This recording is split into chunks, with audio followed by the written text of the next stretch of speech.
விஜயநகரன்ற ஒரு ஊரில் முத்துன்றவர் ஆடு மேய்ச்சி அவங்க குடும்ப செலவெல்லாம் பார்த்துக்கினாரு. இவருக்கு ஒரு மனைவியும் ஒரு பையனும் இருந்தாங்க. மனைவி வேலைக்கு போயின்னு இருந்தாங்க. எங்கம்மா போயிட்டான் கார்த்தி? இன்னும் வீடு வந்து சேரலையா அவன்? இன்னும் இல்லைங்க, அவன் விளையாடுறதுக்கு போயிருக்கான். இன்னும் வரவே இல்லை, கூப்பிட்டா கூட வரமாட்டேன்றான். விளையாட்டு புத்தியே இந்த பையனுக்கு. எப்பதான் நம்ம கஷ்டத்தெல்லாம் புரிஞ்சுக்க போறானோ தெரியல. ஒரு நாள் முத்து ஊருக்கு போக வேண்டியதா இருந்துச்சு. இங்க பாருடா, நான் ஊருக்கு போயிட்டு வரேன். வர்றதுக்கு 3 நாள் ஆகும். ஆடெல்லாம் நீதான் பத்திரமா பாத்துக்கணும். பத்திரமா கொஞ்சம் பாத்துக்கோ என்ன. நானே ஜாலியாக விளையாடலான்னு பார்த்தா அந்த ஆடை வேற என்கிட்ட கொடுத்துட்டு போறீங்களா? சரி போங்க, நானே பார்த்துக்கிறேன். இந்த ஆடை வேற இவன் பொறுப்புல கொடுத்துட்டு போறோம். என்ன ஆக போதோ தெரியலையே.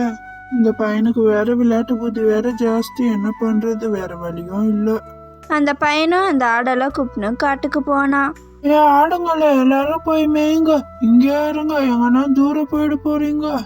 ஐயோ, எவ்வளவு நேரம் தான் இப்படியே உக்காந்து இருக்குது. ரொம்ப போரா இருக்கே. இந்த ஆடுங்க சாப்பிட்றதையே பார்த்து எவ்வளவு நேரம் உக்காந்து இருக்கிறது. அங்க தூரத்துல கொஞ்சம் பேர் விறகு வெட்டின்னு இருக்காங்க. அவங்கள வேணா பயமுறுத்திடலாமா? புலி வந்துச்சு, புலி வந்துச்சு, காப்பாத்துங்க, என்ன காப்பாத்துங்க, புலி வந்துருச்சு. இவன் புலி வந்துச்சுன்னு சொன்னது அவங்க எல்லாம் குடுகுடுன்னு ஓடி வந்தாங்க. எங்கப்பா இருக்கு புலி? எங்க ஆடெல்லாம் கடிச்சிட்டு போகுது. எங்க இருக்குன்னு சீக்கிரம் சொல்லு. புலியெல்லாம் ஒன்றும் வரல. நான் தான் டைம் பாஸ் ஆகலான்னு உங்களை பயமுறுத்தினேன். ஏண்டா தம்பி, உனக்கு கொஞ்சமாச்சு அறிவு இருக்காடா? இப்படியாடா யாரானா பயமுறுத்துவாங்க? என்னமோ ஏதோன்னு நாங்க பதறி போய் வந்தோம். வாங்க சீக்கிரம் எல்லாம் போலாம், டைம் தான் வேஸ்ட் ஆச்சுங்கன்னா இன்னும் நின்று இருக்கீங்க. அப்பாடா, இவங்கள வச்சு எப்படியோ 1 மணி நேரம் ஓட்டியாச்சு. நான் சாப்பிட்டுட்டு வீட்டுக்கு போக வேண்டியதுதான். அடுத்த நாளும் அவன் ஆடெல்லாம் கூப்பிட்டு காட்டுக்கு போனான். அந்த ஆடெல்லாம் பார்த்துக்கணும் கொஞ்ச நேரம் உக்காந்து இருந்தான். திரும்பியும் அவனுக்கு போரா இருந்துச்சு. என்ன இது, திரும்ப போரா இருக்கே. நேத்து பண்ண மாதிரி திரும்ப பண்ணலாமா? புலி வந்துருச்சு, ஓடிவாங்க, புலி வந்துருச்சு, ஓடிவாங்க. ஏமா, அவன் இன்னைக்கு புலி வந்துருச்சுன்னு கத்தின்னு இருக்காமா? இந்த காட்டுல வேற 2 புலி நடமாடின்னு இருக்கு. ஓடிவாமா, போய் பாப்போம். நான் ஒன்றும் வரதா இல்லை. நான் அந்த பையனை நம்பவும் நம்ப மாட்டேன். நேற்று பண்ணதே போதும். உங்களுக்கு வேணும்னா நீங்களே போய் பார்த்துட்டு வாங்க, நான் வரல. கொஞ்சமாச்சும் மனசாச்சு இருக்கமா? நேத்துதான் ஏதோ சும்மா விளையாட்டுக்கு பண்ணா, இன்னைக்குமா பண்ணுவா? சரி, நான் போய் பார்த்துட்டு வரேன். எங்கப்பா வந்திருக்க புலி? எங்கப்பா? நானு இன்னைக்கு போய் தான் சொன்னேன். எனக்கு போரா இருந்துச்சா, அதனாலதான் உங்ககிட்ட விளையாண்டு பார்த்தேன். ஏடா தம்பி, உனக்கு கொஞ்சமாச்சும் அறிவு இருக்காடா? உன்னால நான் அந்த அக்காவை வேற திட்டிட்டு வந்தேன். போரா இருந்துச்சுன்னா நாங்க அங்க விறகு வெட்டின்னு இருக்கோம், அங்க வர வேண்டியது தானே. அங்க புள்ளே இல்ல. என் ஆடு என்ன சாப்பிடும்? அங்க வந்து இங்கேயாச்சும் பச்சை பசேன்னு இருக்கு. நீங்க வந்து இங்க விறகு வெட்டுங்க. உனக்கு போரா இருக்குன்னு நாங்க வந்து இங்க வேலை செய்யணுமா? இதுக்கப்புறம் ஏதாவது கத்தி பாரு, வாயில குத்துறேன்.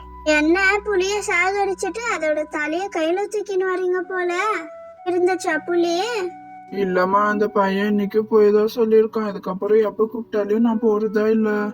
அப்பாடா, அப்படி இப்படின்னு எப்படியோ 2 நாள் ஓட்டியாச்சு. இன்னும் நாளைக்கு 1 நாள் தான். அதுக்கப்புறம் அப்பா வந்து பார்த்துப்பாரு ஆடெல்லாம். 3வது நாளும் அந்த ஆடெல்லாம் கூப்பிட்டுன்னு காட்டுக்கு போனான். இன்னைக்கு 1 நாள் மட்டும் இந்த ஆடுங்களெல்லாம் பத்திரமா பார்த்துக்கணும்.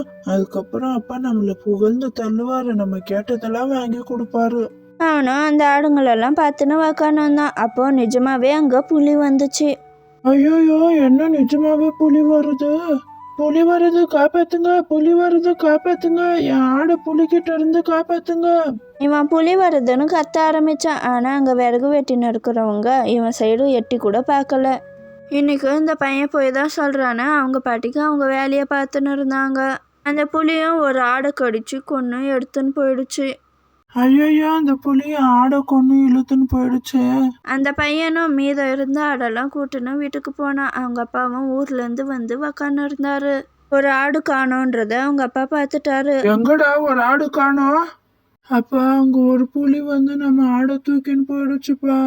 புலி வந்து தூக்கின்னு போயிடுச்சா? புலி வர்றது பார்த்த உடனே அங்க விறகு வெட்டின்னு இருந்தாங்களே, அவங்களெல்லாம் கத்தி கூப்பிட வேண்டியது தானே. அவங்க அப்பா அந்த பையனை போட்டு நல்லா திட்ட ஆரம்பிச்சிட்டாரு. காட்டில் நடந்ததை அந்த பையன் சொல்லவே இல்லை. எப்பயாவது பொய் சொல்லுங்க, எப்பயுமே பொய் சொல்லாதீங்க.